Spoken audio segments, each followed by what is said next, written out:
I guess it's starting. You push the button and it's starting. Okay. Hi there. My name's Jerry Henderson, and I'm Melissa Franklin's mother. And I'm going to videotape her with our family dog, Biscuit. And excuse my dress. I'm recovering from lung surgery I had last week. Hi, I'm Melissa. This is Melissa, and she did some research and found out about your organization. And she's filling out an application. And one of the things that she needs to do is take a video, which she wasn't very excited about doing, were you?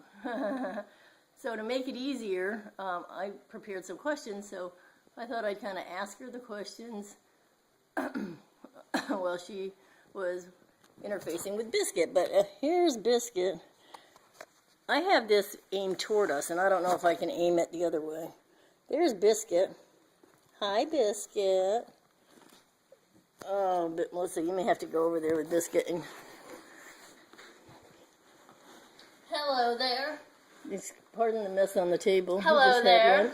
This is Biscuit. We've had her since she was a little puppy, and she is actually a therapy dog that goes and visits an elementary school. And I've had dogs all my life, so dogs mean a really lot to me.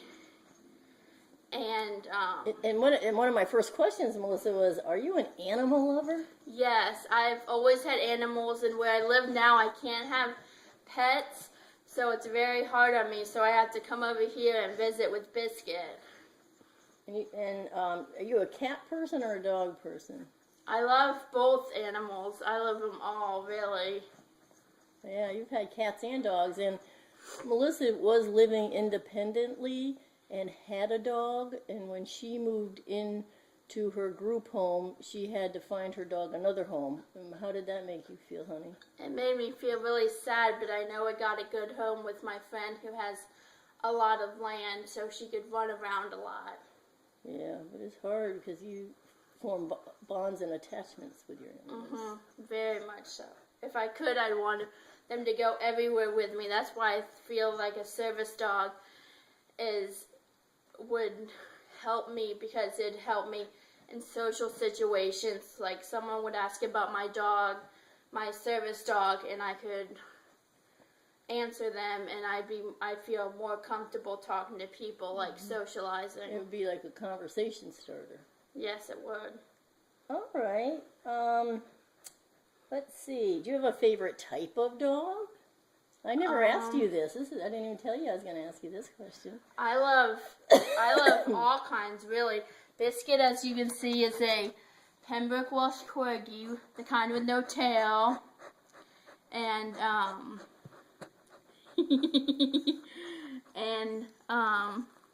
she's very, very photogenic. But I also love Australian Shepherds because of their coloring and their temperament. So what do you have to do if you had a dog, like you had a dog? What did you do when you were taking care of your dog? I would have to walk it and give it food, and as you can see, Biscuit's had a little bit too much food, as you can see by her tummy.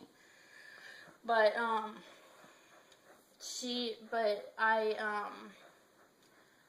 I had to make sure it had clean water and clean food. I had a cat who ate way too much, and so you'd have to fill its bowl up almost every day, and it ate a lot. But you'd also have to exercise it if you don't have a yard, and take it out for daily walks when it had to go outside.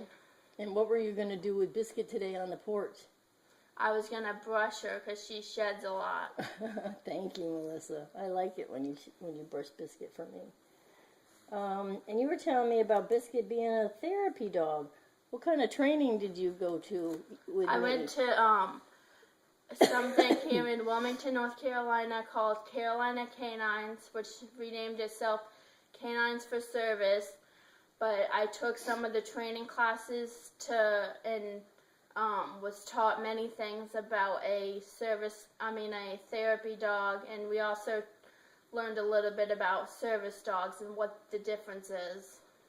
And one thing we learned was that our most important thing is to protect our dog, right?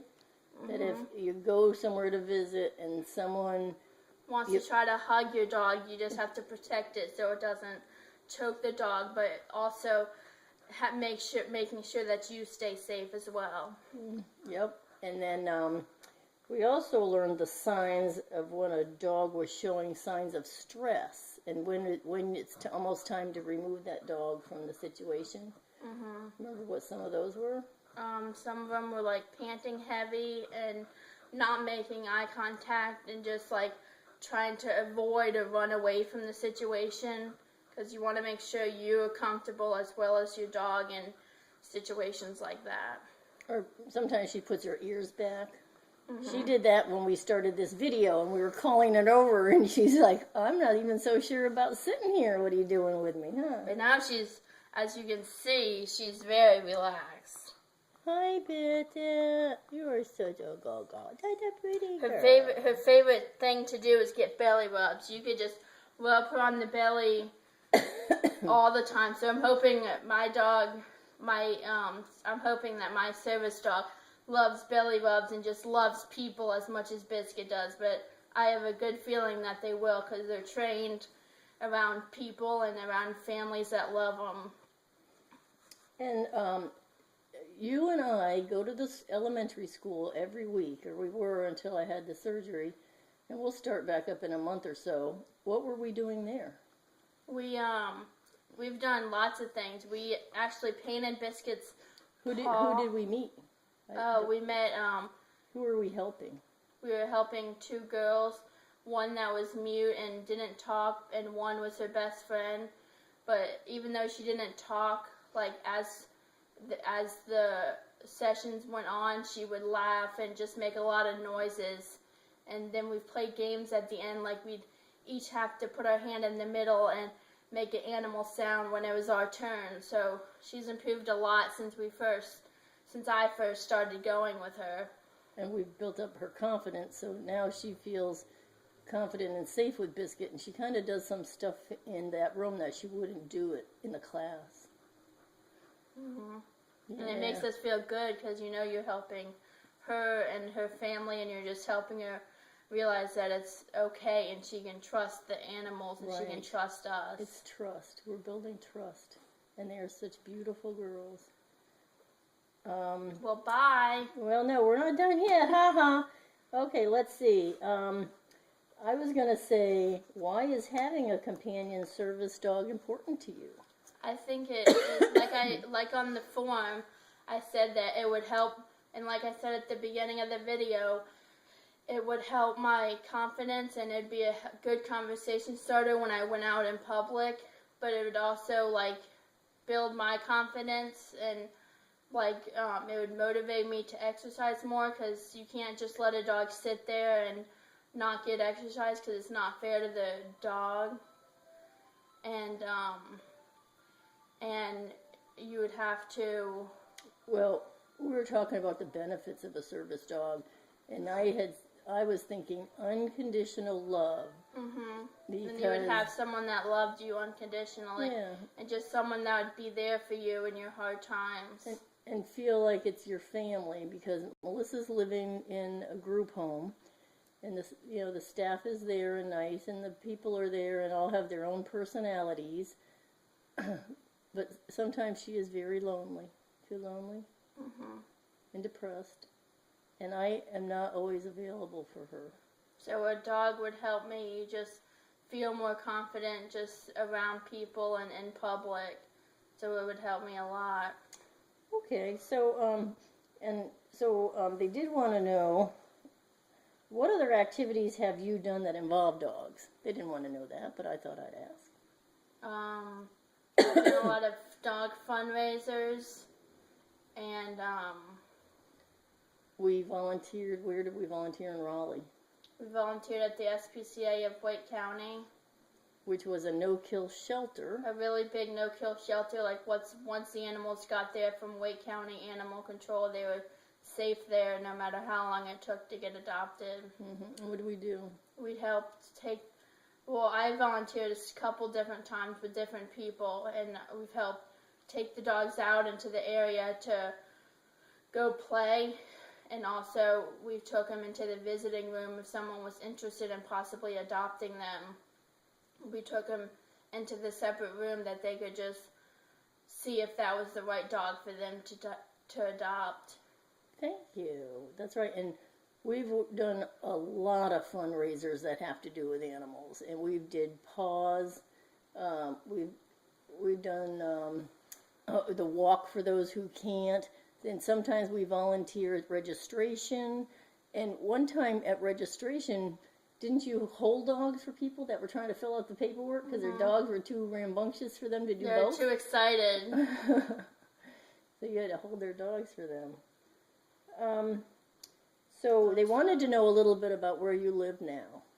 I live at a group home for older people, but they made an exception for me, and it's very lonely because I can't have pets, but service animals would have to be okay by law, and so it would make me less lonely because I just play on my laptop.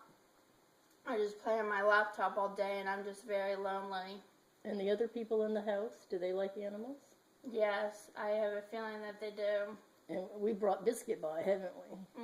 And everyone's loved seeing Biscuit, and Biscuit has loved the attention that she gets. And no one at the house is violent or would hurt the dog. Everyone is very nice. As nice as can be, and some, I think almost all of them have had pets before. Like one of them, her dad, that she goes home with on the weekend. Sometimes she keeps saying that she has a dog.